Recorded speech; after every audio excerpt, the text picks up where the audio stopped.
राम मंदिर के बाद अब कल्की धाम। नमस्कार, आप देख रहे हैं प्राइम टीवी और मैं हूं आपके साथ मुस्कान अजमानी। प्रधानमंत्री नरेंद्र मोदी कल्की धाम के शिलान्यास कार्यक्रम में शामिल होंगे और लोकसभा चुनाव में 400 के पार का नारा लिए चल रही भाजपा 2014 के परिणामों को पश्चिमी यूपी में दोहराना चाहती है।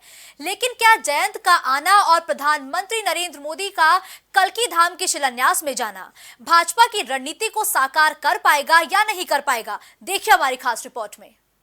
कल्की धाम 24 में आएगा काम। धाम में पीएम का प्रणाम। हिंदुत्व का एजेंडा करेगा काम। पश्चिम यूपी को साधने की तैयारी। कल्की धाम से एजेंडे को धार देने की बारी। प्रधानमंत्री नरेंद्र मोदी कल्की धाम की शिलान्यास समारोह में भाग लेने के लिए 19 फरवरी को संभल आएंगे।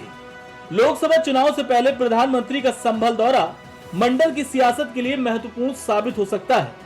प्रधानमंत्री यहां पर जनसभा को संबोधित करेंगे और ये संबोधन मुरादाबाद मंडल के भाजपाइयों में जोश भरने का काम कर सकता है, क्योंकि 2019 के लोकसभा चुनाव में मंडल की सभी 6 सीटों पर भाजपा को हार का सामना करना पड़ा था। दरअसल 2014 में पार्टी ने पश्चिमी उत्तर प्रदेश की सभी 14 सीटों पर जीत हासिल की थी, जबकि 2019 के चुनाव में भाजपा सिमटकर आधी सीटों पर ही कमल खिला पाई थी।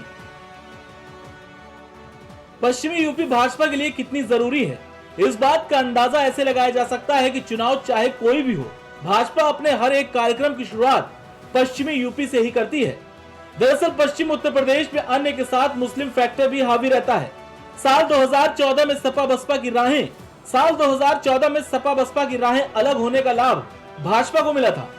पीएम मोदी के 400 पार का नारा देने के बाद पार्टी इस दिशा में तेजी से जुट गई है। पार्टी ने भूपेंद्र चौधरी को प्रदेश अध्यक्ष बनाकर पहले ही जाट मतों को अपने पक्ष में करने की रणनीति को अंजाम दे दिया था। रही सही कसर जयंत के आने से पूरी होने की उम्मीद है। राम मंदिर के उद्घाटन के बाद संभल में श्री कल्की धाम की शिलान्यास होने से हिंदू मतों के छिटकने की गुंजाइश भी पार्टी खत्म करना चाहती है। पश्चिमी उत्तर प्रदेश में प्रधानमंत्री का चुनावी दौरा बुलंदशहर के बाद मुरादाबाद मंडल में कराकर पार्टी साफ करना चाहती है कि यहां भी पार्टी का पूरा फोकस है। वहीं कल्की धाम में आचार्य प्रमोद कृष्णम की भूमिका को कैसे भूला जा सकता है। कांग्रेस से निष्कासित कल्की पीठाधीश्वर आचार्य प्रमोद कृष्णम ने अभी अपने राजनीतिक कदम की विधिवत घोषणा नहीं की, लेकिन उनका भाजपा में जाना तय माना जा रहा है। उन्हीं के बुलावे पर 19 फरवरी को पीएम मोदी श्री कल्की धाम की शिलान्यास समारोह में आ रहे हैं। प्रमोद कृष्णम संभल के रहने वाले हैं। यहां से 2014 में कांग्रेस की टिकट पर चुनाव लड़ चुके हैं। पीएम मोदी के आने से उनके राजनीतिक कद भी बढ़ना तय है। भारत के यशस्वी प्रधानमंत्री, भारत के ओजस्वी प्रधानमंत्री, भारत के तपस्वी प्रधानमंत्री आदरणीय श्री नरेंद्र भाई मोदी श्री कल्की धाम की आधारशिला रखने आ रहे हैं। इस उम्र में एक संकल्प ले रहा हूं कि मैं आजीवन नरेंद्र मोदी के साथ खड़ा रहूंगा। तुम्हें गैरों से कब फुर्सत, ना अपने गमों से हम खाली हैं। चलो हो चुका मिलना, ना तुम खाली ना हम खाली। प्रमोद कृष्णम की इस शायरी ने कहा तो बहुत कुछ कांग्रेस को, लेकिन अब भाजपा कृष्णम के जरिए पश्चिमी यूपी को कैसे साधती है, ये देखने वाली बात होगी। Bureau report, prime TV. तो पश्चिमी यूपी की बात करें तो पश्चिमी यूपी हमेशा से ही भाजपा इस क्षेत्र को साधने की कोशिश करती है।